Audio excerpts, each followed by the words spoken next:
Well guys, it was just a matter of time before somebody requested this one. Today, we're going to be looking at the guitar tone of the late and great Eddie Van Halen. This is a request by Sir Erskine Basilio, who requested the Van Halen tone specifically from the 1995 album Balance, which is an album that I'm not super familiar with, but I am up to the challenge. And guys, kung meron kayong gustong marinig o makita dito sa Tone Talks videos ko, huwag kayong mahiya mag-comment. Eddie Van Halen's guitar tone is super well documented, except for this particular era. A lot of people are familiar with his brown sound, which has the white stripe Frankenstrat, the Echoplex preamp delay, the MXR script phase 90, the modded Marshall super lead that has a Variac on it, and the Marshall 4x12 with the SM57s, which sounds like this.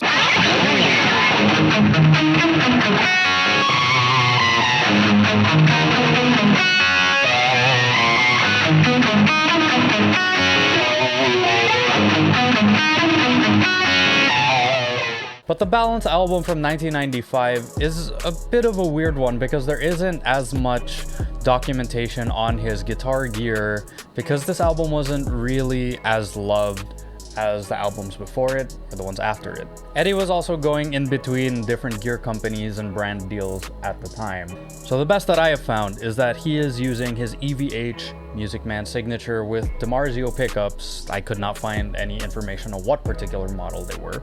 Block letter 5150 and also the original Marshall Super Lead that he used on the original albums. But that isn't the entire story of the tone. If you listen very, very carefully with headphones, you can hear the guitar is panned to the left. It's somewhat stereoed, which makes me believe that it is either double tracked or there's some sort of chorus things. I wanted to emulate that, and you have your room reverb that's on the right. Let's talk about the tone breakdown and the way how I was able to achieve this. I made two patches for this video because I know everybody loves Van Halen.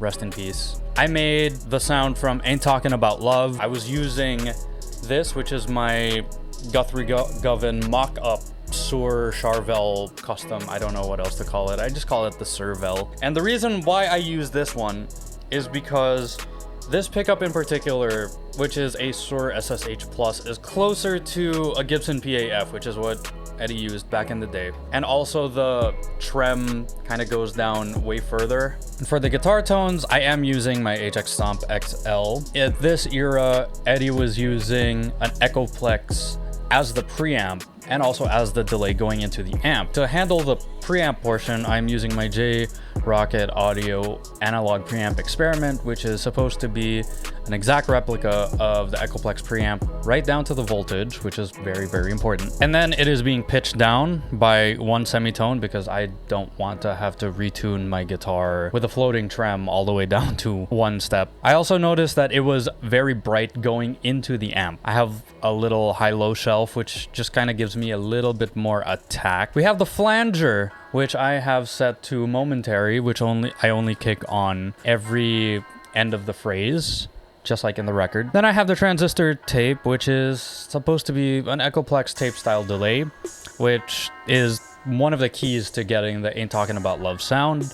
He used the Marshall Super Lead, which is a hot-rodded Marshall at the time. The closest thing that I could get was Friedman BEOD. Made it bright because the original is a really bright guitar tone. I used a 4x12 with green backs with 57s, just like in the original recording. Then I have just a room reverb, which is panned to the right, just like in the original recording.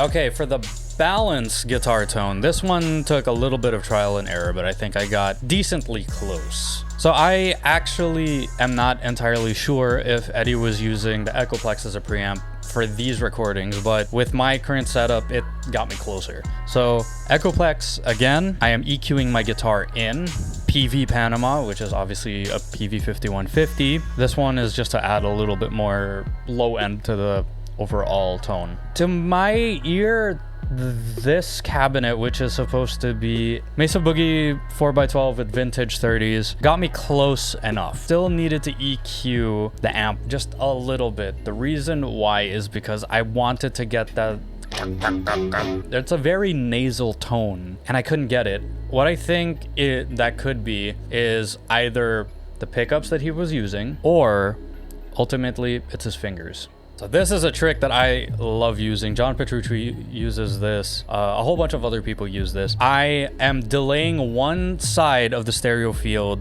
at 7 milliseconds para maging stereo siya ng konti. Because if you listen to the recording, it is a stereo guitar tone. Dimension, which is the Roland Dimension D, which I found he had in his live rig, which gives that chorusing effect, because there is a little bit of that chorusing effect, but I have it to just where you can hear it and kind of feel it. And then lastly, there is a room reverb.